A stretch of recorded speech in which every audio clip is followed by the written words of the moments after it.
Hello everyone. Recently, Ministry of Home Affairs has announced that Nagaland, the state of Nagaland, will be under Armed Forces Special Power Act for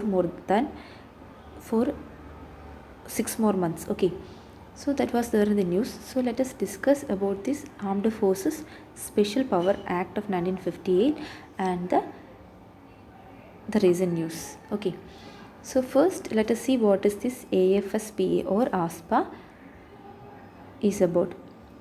Armed Forces Special Power Act, that is the expansion of AFSPA. Okay, we will in short call this as ASPA or AFSPA. Okay, the expansion of this term is that Armed Forces Special Power Act of 1958. Okay, from the word or from the expansion itself, we can understand that this is something related to the armed forces, right? And this armed forces is getting some kind of special powers. First, let us see what are all the special powers that the armed forces will be getting if one state is declared under AFSPA or Armed Forces Special Power Act. Okay, if one state is coming under Armed Forces Special Power Act, the armed forces will be able to do certain kind of acts, that is their special powers. There are some special powers given to them. Let us see what are the special powers that is given to the armed forces. Okay, first one is that they can arrest or take into custody any person without giving any warrant. That is the first point. They can take into custody or can arrest any person without giving any warrant. Usually what happens is, if a police or any that kind of uniformed force wanted to arrest a person, they have to produce arrest warrant first. Okay, but in this case armed forces are free to arrest the person without giving a arrest warrant. Okay, second point is that search, that is armed forces special personnel can search any area including house and institutions without giving an search warrant. Okay, that is the second point. First one was that they can arrest or take into custody any person without giving any warrant. Second point is that they can search any places without giving a search warrant. Third point is that they can ban the possession of firearm. They can say that no person should carry firearms with them or no person should possess firearm with them. Okay, that is the third point. And fourth point is that they can prohibit gathering of 5 or more than 5 person at a time. Okay, so that is also another power given to the armed forces personnel, that they can prohibit gathering of 5 or more than 5 person at a time. And the last point is that they can fire with warning.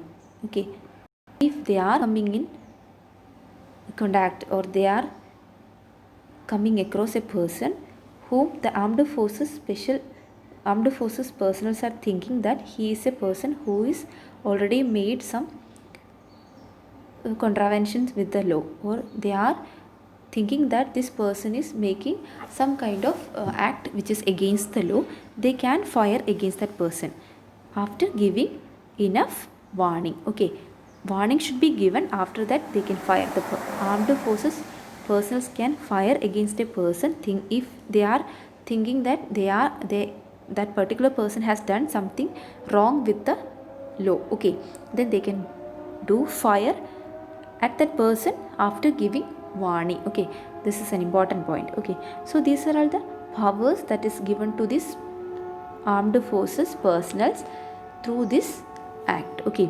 so I told you that Ministry of Home Affairs has declared Nagaland,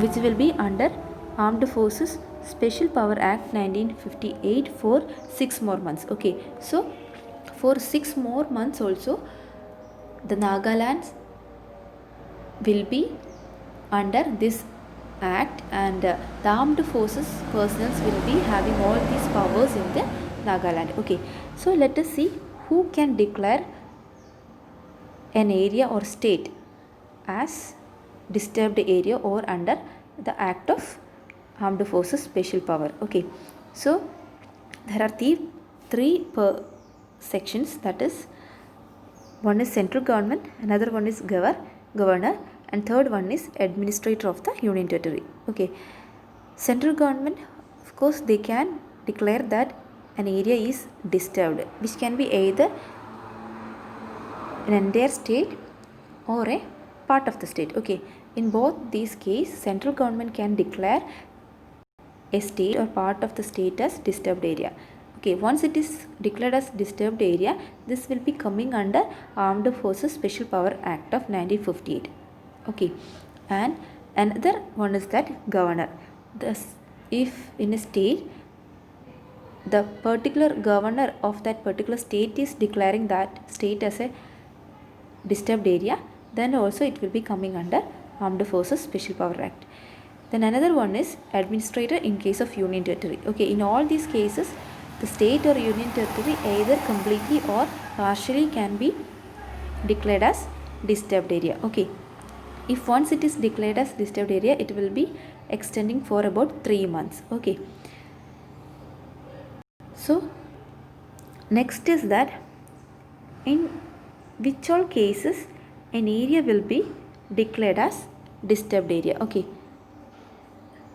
first one is that any kind of religious dispute or any caste, racial or language dispute or any kind of disturbances or differences occurring in a regional group or community. Okay, so if any dispute or differences or any problems happening based on the religion, caste, race, language, regional groupings or community problems, then all these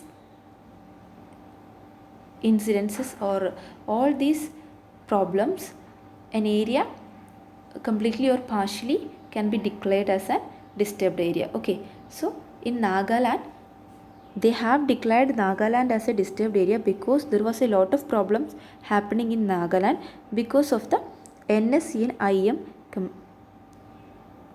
group. Okay, this is a group which is in Nagaland, and there was a lot of discussions and negotiations going on between the central government as well as the NSCN-IM. Okay, NSCN means Nationalist Socialist Council of Nagaland. Okay, this is a group inside the state of Nagaland, and they have been making a lot of demands with the central government, and the central government has been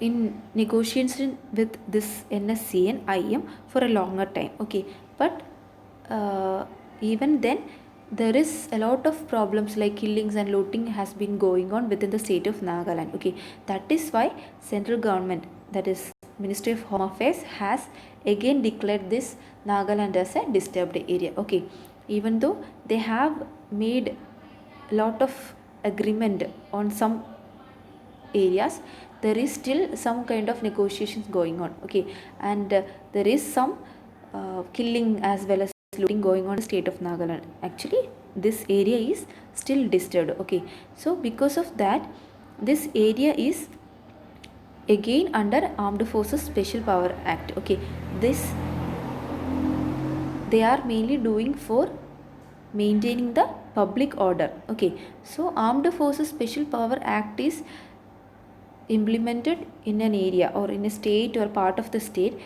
mainly to achieve the public order in that disturbed area. Okay, so that is why they are declaring a part of state or entire state as disturbed area. Then only this Armed Forces Special Power Act will be implemented in that particular state, and the armed forces will be able to maintain the public order in that state. Okay, so these are all the informations regarding the Armed Forces Special Power Act. This is in the year 1958. Okay, so by this the armed forces can maintain the public order of Nagaland. Okay, so that's all about the topic. Thank you.